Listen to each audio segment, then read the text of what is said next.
Rahasia pendidikan yang sukses ada pada profesi guru dan lingkungan pendidikan yang mendukung. Halo semuanya, nama saya Michael. Selamat datang di channel saya, Sikutu Buku. Kali ini saya akan bahas buku Cleverlands karya Lucy Crehan. Sebelum kita mulai, buat kalian yang mau support channel ini agar terus berkarya, caranya gampang banget. Kalian cukup klik subscribe dan nyalakan loncengnya. Dukungan kalian membantu banget supaya kita bisa rutin posting dan bersama-sama belajar di channel ini. Buku ini membahas apa rahasia di balik pendidikan seorang anak yang cerdas. Selama bertahun-tahun, murid dari Finlandia, Jepang, dan Cina selalu menjadi peringkat atas pada tes kecerdasan internasional bernama PISA.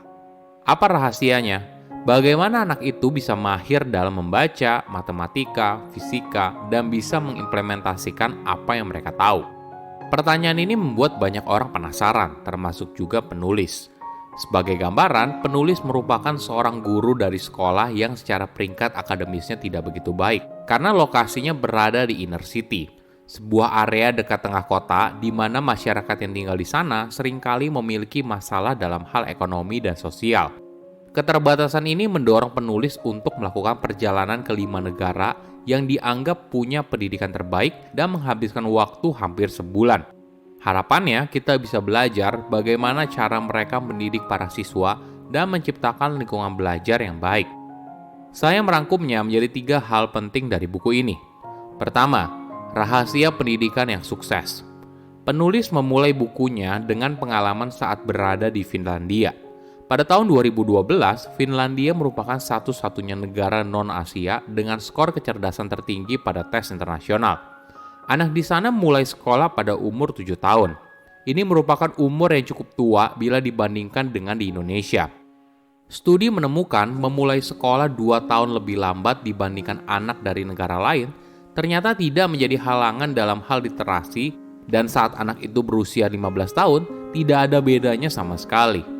Sebelum sekolah, anak di Finlandia didorong untuk bermain dengan cara yang terstruktur, yang akhirnya bisa mengajarkan anak itu soal kreativitas, mendorong perilaku tertentu, atau mengembangkan sebuah keahlian. Ada hal yang menarik. Setiap sekolah menengah di Finlandia harus memiliki tim kesejahteraan anak yang bertujuan untuk menciptakan lingkungan yang sehat dan aman bagi para siswa untuk belajar dan tumbuh, melindungi kesehatan mentalnya, mencegah pengucilan sosial, dan mempromosikan kesejahteraan mereka di sekolah. Setiap minggu, tim ini bertemu dengan wali kelas untuk membahas kelas tertentu secara rinci, atau bisa juga berdiskusi apabila ada anak yang perlu perhatian lebih. Finlandia sangat menjunjung tinggi profesi guru. Di sana, para guru merupakan profesional yang berpendidikan tinggi dan dihormati. Mengajar adalah profesi yang populer dan universitas dapat memilih pelamar yang paling termotivasi dan berbakat. Profesi ini memiliki status tinggi dan guru memiliki otonomi dalam pekerjaannya. Karena sistem di Finlandia menekankan adanya kepercayaan daripada kontrol. Inilah yang membuat guru di sana punya motivasi internal yang kuat sehingga mereka punya passion yang tinggi dalam mengajar. Di Jepang, salah satu tujuan utama sekolah adalah untuk mengajarkan soal karakter. Dari kecil, murid di sana menghabiskan bertahun-tahun menjadi bagian dalam kelompok. Mereka belajar bagaimana menjadi anggota dalam sebuah kelompok, ikut tanggung jawab atas tindakan yang dilakukan oleh kelompoknya, dan belajar untuk bekerja di dalam sebuah kelompok. Keluarga di Jepang menunjukkan dukungan yang kuat untuk pendidikan. Para ibu di sana diharapkan untuk pensiun ketika hamil dan mengabdikan hidup mereka untuk membesarkan anak-anak. Di sisi lain, sekolah akan terus-menerus menegur orang tua apabila pekerjaan rumah anak mereka tidak dikerjakan, karena dianggap sebagai bagian dari tanggung jawab orang tua. Kedua, motivasi pribadi untuk belajar. Mantan Perdana Menteri Singapura Lee Kuan Yew pernah berkata, "Nobody owes us a living." Kalimat ini mungkin merujuk saat warga Singapura sebelum merdeka bergantung pada kekuatan asing untuk melindungi mereka. Prinsip ini yang membuat warga Singapura dikenal sebagai orang yang independen dan pekerja keras. Tanggung jawab pribadi yang kuat juga kental terasa pada pendidikan di Singapura. Sekolah di sana sangat kompetitif dan les private adalah bisnis yang besar. Anak-anak sering dibimbing sampai jam 10 malam atau bahkan lebih karena kesulitan ujian meningkat setiap tahun. Maklum saja, alasan utama Singapura punya sistem pendidikan yang kuat adalah karena mereka berhenti menjadi bagian dari Federasi Malaysia pada tahun 1960-an. Tanpa sumber daya alam, satu-satunya cara bagi Singapura untuk memiliki ekonomi yang kuat adalah melalui pendidikan. Orang tua juga melakukan sebisa mungkin agar anak mereka bisa masuk perguruan tinggi yang prestisius. Harapannya, anak mereka punya hidup yang lebih baik. Sedangkan di Cina, nilai pendidikan yang dianut sedikit berbeda. Di sana, pesan yang ditekankan adalah setiap orang bisa belajar. Sukses tidak berasal dari bakat tapi usaha. Inilah yang mendorong murid di Cina punya etos kerja yang tinggi. Misalnya mereka menunjukkan sikap yang sangat gigih. Ketika ada tantangan dan gagal, situasi ini tidak membuat mereka menyerah, malah mendorong mereka untuk bekerja lebih keras lagi. Hal ini juga didukung cara pengajaran yang berbeda. Guru di Cina lebih menghargai usaha dan kerja keras daripada pencapaian itu sendiri. Kegagalan dilihat sebagai ruang untuk berkembang.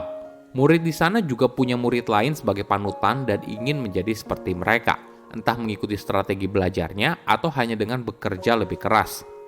Ada kepercayaan yang tinggi kalau melalui kerja keras, siapapun bisa mencapai nilai akademis yang tinggi. Ketiga, belajar dari kesuksesan negara lain. Apa yang membuat sebuah sistem pendidikan yang bagus? Pertama, mempersiapkan anak untuk sekolah. Setiap negara punya cara yang berbeda. Ada yang menunda umur masuk sekolah agar anak tersebut bisa belajar banyak keahlian hidup di luar dari pelajaran. Ada juga yang memberikan tekanan yang tinggi untuk mendorong anak untuk belajar. Intinya, apapun metode yang diambil, mereka tidak membiarkan anak tersebut masuk sekolah formal tanpa persiapan. Kedua, kurikulum untuk menjadi ahli. Kesamaan dari berbagai negara dengan skor kecerdasan tertinggi adalah dari kurikulumnya yang fokus pada kedalaman materi daripada jumlah konten yang banyak. Para siswa diharapkan untuk memahami sebuah konsep secara mendalam sebelum akhirnya guru pindah ke topik yang lain. Bahkan di negara seperti Jepang, Cina, dan Singapura, mereka memastikan agar konsep itu bisa masuk ke dalam memori jangka panjang. Ketiga, menaikkan martabat profesi guru. Saya rasa ini poin yang paling penting. Di negara tersebut, profesi guru merupakan profesi yang prestisius dan dihormati di masyarakat. Di sisi lain, guru juga mendapat penghasilan yang baik. Inilah yang akhirnya mendorong para guru punya motivasi internal yang tinggi dalam mengajar dan menunjukkan passion yang luar biasa. Oke, apa kesimpulannya? Pertama, memberikan pendampingan apabila dibutuhkan. Ketika seseorang siswa butuh perhatian lebih, maka kebutuhan tersebut sebaiknya dipenuhi. Inilah yang akhirnya mendorong anak itu siap untuk belajar di sekolah. Kedua, motivasi belajar yang tinggi.